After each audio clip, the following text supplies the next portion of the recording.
Traumas craneoencefálicos. Entonces, primero hablamos de la ley Monroe-Cayley. Esta ley va a establecer que el volumen total del cráneo es estable y constante. Se compone por cerebro, líquido cefalorraquídeo y sangre. Entonces, si uno aumenta, los otros dos deben disminuir para poder estar estables. También hablamos de la triada de Cushing. Esta va a indicar aumento de la PIC. Entonces vamos a ver hipertensión arterial, más bradicardia, más respiración irregular. En cuanto a la curva de presión-volumen, el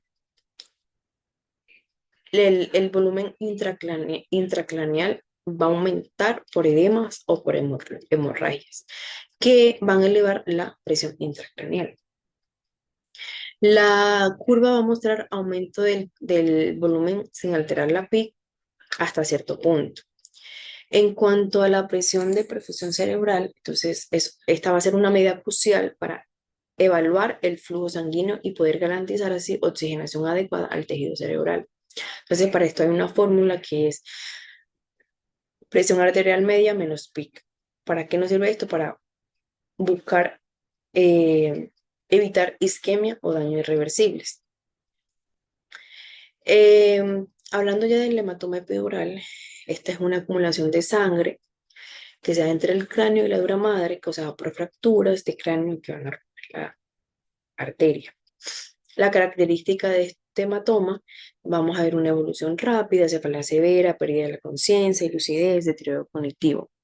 En cuanto al manejo, tiene que realizarse una cirugía de emergencia. Seguimos con las lesiones axonal difusa. Va a haber un daño cerebral por estiramiento y torsión de axones en traumas severos o lesión por aceleración y desaceleración. En cuanto al mecanismo, entonces va a haber un movimiento brusco. Un movimiento brusco va a estirar los axones. Esta puede causar daños en nervios que afecten la comunicación neuronal y el funcionamiento cerebral. En cuanto a la clínica, vamos a ver un déficit funcional cognitivo, motora, confusión, pérdida de memoria y concentración. En cuanto al hematoma subdural, esta se clasifica en agudo y en crónico.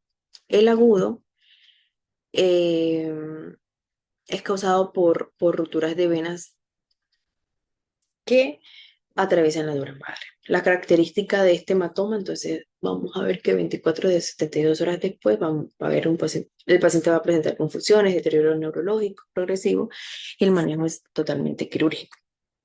En cuanto al crónico, acá lo que se presenta es un sangrado venoso lento que puede ser o no por traumatismo. En cuanto a la característica, a diferencia del agudo, aquí ya vamos a ver, ya hablamos de semanas o meses con cambios de estado mental, confusión y debilidad que requieran cirugía. En cuanto a la fisiopatología, del traumatismo cráneoencefálico, entonces hablamos de lesión primaria, entonces hablamos de contusión, hemorragia y desgarros axonales, y lesiones secundarias por edemas, isquemia e inflamación. Luego, en el traumatismo craneoencefálico se pueden realizar una craneotomía descompresiva. Esta es la remoción de parte del cráneo para aliviar la PIC y poder mejorar el flujo sanguíneo. Entonces, es usado en traumatismos severos, en accidentes cerebrovasculares isquémicos agudos, en hematoma epidural o subdural para prevenir el daño irreversible.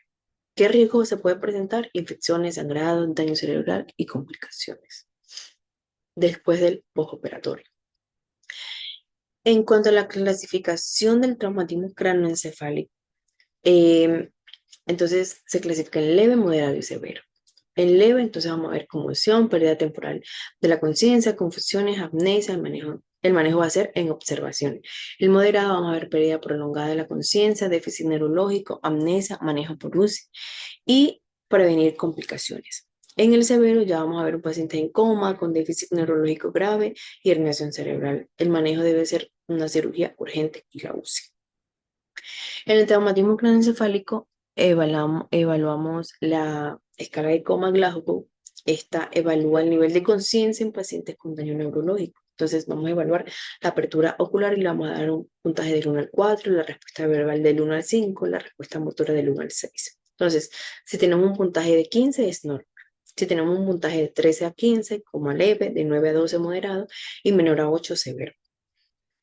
El manejo en urgencias del traumatismo craneoencefálico, entonces, debemos de tener en cuenta cuatro cosas. Primero, darle manejo inicial con ABCD. Segundo, imágenes, enviar TAC. El tercero, tratamiento. Entonces, controlar la PIC, manejo de edema cerebral y prevenir complicaciones. Y por último, la rehabilitación y seguimiento según la gravedad y complicaciones que se pueden presentar. La guía de manejo en Colombia la clasifican como leve, moderado y grave. En la leve tenemos a los pacientes que obtengan un puntaje de 13 a 15, entonces dice que eh, se manejan bajo observación y es ambulatorio, si no hay complicaciones. El moderado de 9 a 12 y el grave de 3 a 8, estos van a requerir hospitalización.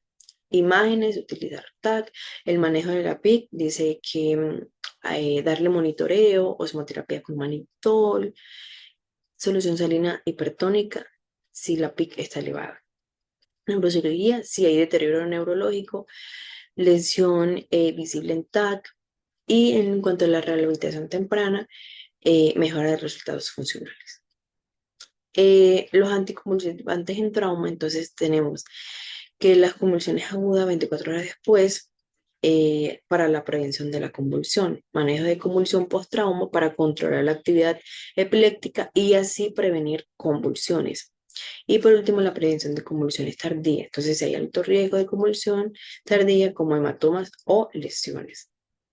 En cuanto al manejo de hipertensión endocraniana, tenemos la osmoterapia. Entonces damos manitol para poder reducir la PIC 0,25 a 1 gramo por kilogramo. Su efecto va a tardar más o menos de 15 a 30 minutos. La solución salina hipertónica para aumentar la osmolaridad y reducir edema y riesgo de hipovolemia. Cuanto a la fisiopatología,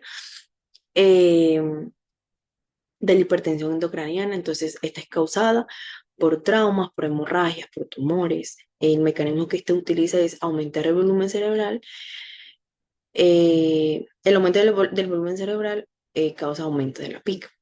Y lesiones secundarias como edema, isquemias y hernias cerebrales. La Fundación de Trauma Cerebral es una organización para mejorar el tratamiento e investigación sobre los traumas craneoencefálicos para reducir la mortalidad y la morbilidad asociadas. Entonces, ellos recomiendan el monitoreo y control, tener una PIC inferior a 20 milímetros de mercurio, para poder minimizar daño cerebral. Una osmoterapia, utilizar manitol y solución salina para reducir la PIC. O cirugía, una craneotomía descompresiva o manejo